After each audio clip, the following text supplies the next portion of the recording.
I usually love the snow.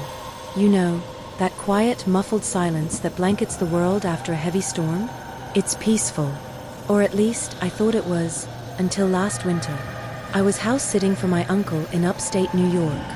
He's got this massive A-frame cabin, totally secluded, nestled way back in the Adirondacks. It's the kind of place you go to escape civilization. No neighbors for miles, spotty cell service, just trees and silence. It was maybe 8 p.m. I was reading on the couch, wrapped in a blanket, when the power flickered, and then died completely. Pitch black. I figured a line went down somewhere. Not a huge deal. The cabin had a wood stove, so I grabbed a flashlight and threw on my boots to fetch some firewood from the shed out back. I stepped out onto the back porch, and the cold hit me like a physical slap. The snow was falling hard. Those big fat flakes that stick to your eyelashes. I could see my breath puffing out in the beam of my flashlight. I crunched my way to the shed, loaded up an armful of logs, and turned to head back. That's when I heard it. It was faint. Coming from the edge of the tree line about, I don't know, maybe 40 yards away? Hello?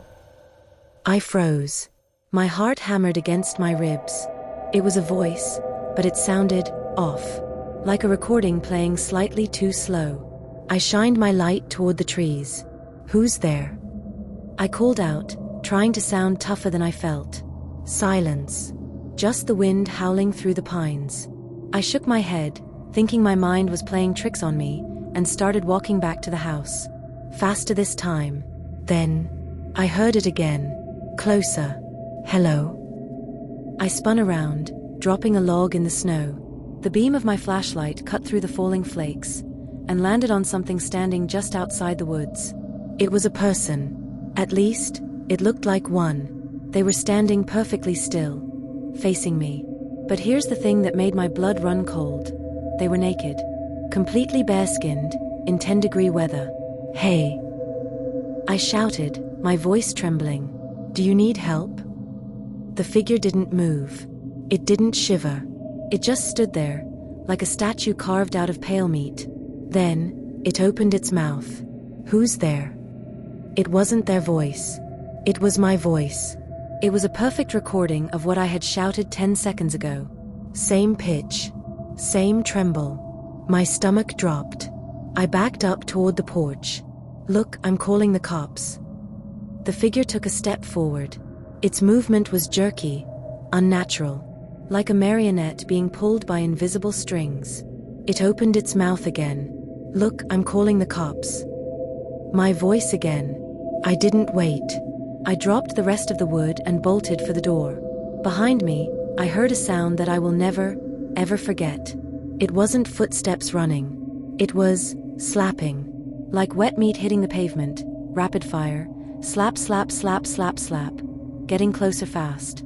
I scrambled up the porch steps, fumbling for the handle. I threw myself inside and slammed the deadbolt home just as something collided with the door on the other side. Thud. The whole cabin shook.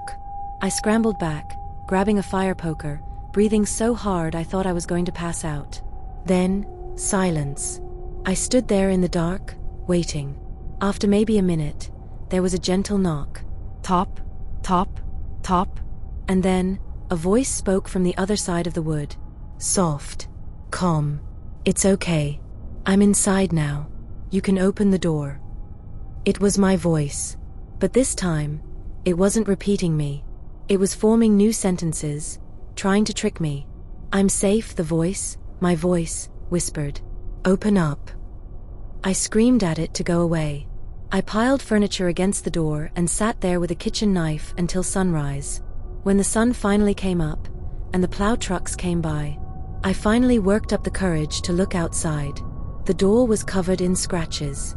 Deep gouges, like from an animal. But the worst part? I looked at the snow in the yard. I saw my boot prints leading to the shed, and back. But there were no other footprints. Whatever chased me, whatever slammed against that door, hadn't touched the ground.